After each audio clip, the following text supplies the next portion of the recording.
City life style ఇదో స్వర్గసీమ. నిద్రపోని నగరంలో అర్ధరాత్రి దాటిన అంతులేని వినోదం, ఉల్లాసం. పూర్తి వివరాలకు చదవండి రేపటి సాక్షి హైదరాబాద్ ఎడిషన్.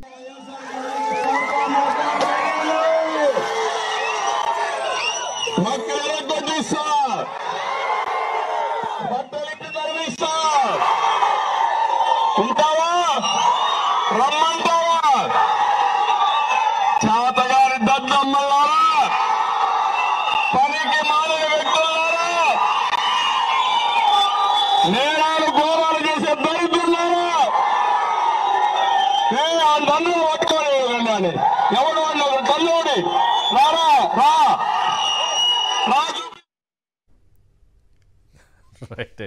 ఇది ఎన్నికల సందర్భంగా కర్నూలులో కొండారెడ్డి బురుజు సాక్షిగా అంటారు కదా, అక్కడ మాకు కర్నూలుకే హైకోర్టు కావాలి, న్యాయ రాజధాని మాకు కావాలని అడిగిన వాళ్ళ మీద బట్టలు ఇప్పించి ఒక్కొక్కరిని తన్నిస్తానని చంద్రబాబు నాయుడు గారు అన్నారు. మరి భయపడ్డారో ఏమో, మళ్ళీ తర్వాత ఎవరు అడగలేదు. ఇప్పుడు అన్ని తరలించుకుపోతున్నారు. ఇప్పుడు కూడా ఎవరో మాట్లాడకపోవచ్చు, ఎందుకంటే భయపడ్డారో ఏమో. ఎందుకంటే చంద్రబాబు నాయుడు గారు అంత ఆవేశంగా మాట్లాడడం మొదటిసారి నేను అలా చూడడం. అయితే ఎస్ సుబ్బయ్య గారు, ఏంటి సార్, ఏది మిగలదా ఇప్పుడు ఈ కర్నూలుకి? ఒకటి Lokayukta, HRC, APRC, Waqf tribunal, CBI court, Kopparthi MSME technology centre, law university ఉంటుందా వెళ్ళిపోతుంది అనేది ఇప్పటికే డౌట్. ఎందుకంటే ఇంకొక లా యూనివర్సిటీ అమరావతికి వస్తుందన్నారు. అది ఇక్కడిదే తీసుకెళ్ళిపోతున్నారా, కొత్తది తీసుకొస్తారా తెలియదు. ఆల్రెడీ రెండోది అవుతుంది కర్నూలుకి వస్తే, మనకి ఒకటి వైజాగ్లో ఉంది కాబట్టి. అసలు ఏం జరుగుతోంది? అన్నీ వెళ్ళిపోతాయి అంటున్నారు, ప్రశ్నించే వాళ్ళు లేరు.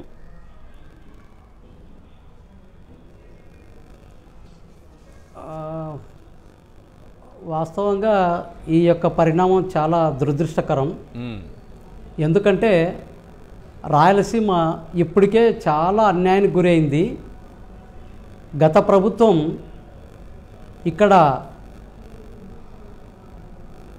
ఈ human rights commission, Lokayukta, state Waqf board tribunal, ఆ తర్వాత ఏపీ ఎలక్ట్రిసిటీ రెగ్యులేటరీ కమిషను, ఆ తర్వాత CBI court, national law university ఇవల్ల ఏర్పాటు చేసింది.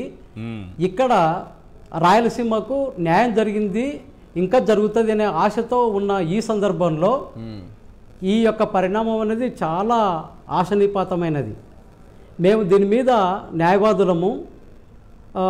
ఈరోజు ఆల్రెడీ అనంతపురంలో కోర్టులు బాయ్కాట్ చేసి నిరసన కార్యక్రమం తీసుకున్నారు. ఓకే. మేము కర్నూలులో కూడా సోమవారం నాడు మేము జనరల్ బాడీ మీటింగ్ పెట్టుకొని ఈ కోర్టుల బాయ్కాటు, ఆ తర్వాత రిలే నిరాహార దీక్షలు అనే కార్యక్రమం తీసుకోవాలని చెప్పారని పెద్ద ఎత్తున కర్నూలులో న్యాయవాదులు డిస్కషన్లో చేస్తున్నాము. ఖచ్చితంగా ఇదైతే కార్యరూపం దాలుస్తుంది. మేము 1993 ఉమ్మడి రాష్ట్రంలో కూడా హైకోర్టు బెంచ్ కర్నూలులో పెట్టాలని చెప్పి దాదాపు 4 నెలల పాటు మేము కోర్టులను బాయ్కాట్ చేసి కర్నూలులో రాయలసీమలో ఒక జేఏసీ లాగా ఏర్పాటయ్యి స్వర్గీయ బి జంగంరెడ్డి సీనియర్ లాయరు నాయకత్వంలో ఉద్యమం నడిచింది. మరి ఉమ్మడి రాష్ట్రంలోనే కర్నూలు రాజధాని కోల్పోయి హైకోర్టు ఉమ్మడి రాష్ట్రంలో బెంచ్ ఏర్పాటు చేయాలి కర్నూలులో అని చెప్పారని మేము ఉద్యమం చేసినాము. ఈ కర్నూలుకు న్యాయం చేయాలనే ఉద్దేశంతోనే కర్నూలు న్యాయవాదులం దాదాపుగా ఒక 2-3 సంవత్సరాల పాటు కోర్టులను బాయ్కాట్ చేసినాం వివిధ సందర్భాల్లో. ఇంకా ఎంతవరకు మేము ఇంకా ఉద్యమంలో పోవాలో మాకేం అర్థం కావలేని పరిస్థితి. నాకు అర్థం కాని విషయం ఏంటంటే సార్, హైకోర్టు కర్నూలుకి రావాలి, న్యాయ రాజధాని కర్నూలు కావాలి, రాయలసీమకి రావాలి, ఇవన్నీ అని మీరంతా ముందు గత ప్రభుత్వం ఉన్నప్పుడు మీరు పోరాటం చేశారు. అప్పుడు ముఖ్యమంత్రిగా జగన్మోహన్ రెడ్డి గారు ఉన్నారు, అప్పుడు ప్రతిపక్ష నేతగా చంద్రబాబు నాయుడు గారు ఉన్నారు. అప్పటికే కొన్ని సంస్థలు ఏపీఆర్సీ, వక్ఫ్ ట్రైబ్యునల్ కానీ, సిబిఐ కోర్టు, ఇవన్నీ 1 by 1 ఒక్కోటి అక్కడికి తీసుకొస్తూ ఉన్నారు. లోకాయుక్త కానీ, హెచ్ఆర్సీ కానీ ఏర్పాటు చేసుకుంటూ వస్తున్నారు. కానీ దీన్ని అడ్డుకుంటున్నారు, న్యాయ రాజధానిని అడ్డుకుంటున్నారు కోర్టుల ద్వారా అని మీరంతా ఒక ఉద్యమం చేస్తున్న సమయంలో చంద్రబాబు నాయుడు గారు అదే కర్నూలుకు వచ్చి ఒక్కొక్కరిని అడిగితే బట్టలు కూడా తీస్తానని చెప్పారు. అప్పుడు ప్రతిపక్ష నేత మాత్రమే ఆయన చేతిలో అధికారం కూడా లేదు, అప్పుడే ఒప్పుకోలేదు.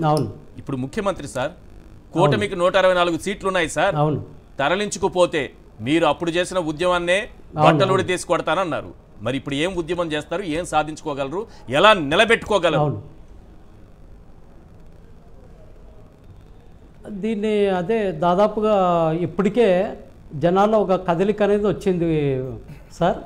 మేము న్యాయవాదులము, ఆ తర్వాత రాజకీయ పార్టీలు, కుల సంఘాలు, ఆ తర్వాత మిగతా వర్గాలు కూడా, విద్యార్థి యువజన సంఘాలు కూడా ఈ విషయం మీద రహదారుల మీదకి వచ్చి ఉద్యమం స్టార్ట్ చేయనికే కర్నూలులో, మరి ముఖ్యంగా రాయలసీమలో ఒక బీజం అయితే పడింది సార్ ఈ రోజు నుంచి. మీకు ఆ నమ్మకం ఉందా? ఈ సంస్థలు లోకాయుక్త కానీ, హెచ్ఆర్సీ కానీ, ఈ సిబిఐ కోర్టు కానీ ఇవేవి తరలిపోవు, నిలబెట్టుకోగలము, మాకు హక్కుగా వచ్చింది, దీన్ని మేము పోగొట్టుకోము, నిలబెట్టుకుంటాము అనేటటువంటి కాన్ఫిడెన్స్ మీలో ఏమైనా ఉందా? మేము 100% నిలబెట్టుకుంటాం సార్. ఎందుకంటే ప్రజా ఉద్యమాలకు ఎంత ఈవెన్ నియంత్రిత ప్రభుత్వం కూడా తల ఒగ్గాల్సిందే. ఎందుకంటే 1937లో శ్రీబాగు ఒప్పందం అనేది ఉంది కదా, ఆ శ్రీబాగు ఒప్పందం ప్రకారం కర్నూలులో రాజధాని, మరి గుంటూరులో హైకోర్టు ఉన్నప్పుడు, మరి 2014లో సపరేట్ తెలంగాణ అయిన తర్వాత మరి రాజధాని కర్నూలులో పెట్టి గుంటూరులో హైకోర్టు పెట్టింటే ఏ సమస్య లేకపోవు. మరి ప్రత్యేక తెలంగాణ ఏ విధంగా ఏర్పడింది? మొత్తం వ్యవస్థలలో నువ్వు ఆండబెట్టినావు హైదరాబాద్లో. అవును, వేసిన రోడ్ల మీద వేసి డెవలప్మెంట్ చేసిన కన్నే చేసి మిగతా రాష్ట్రం అంతా అగోతి పాలైంది.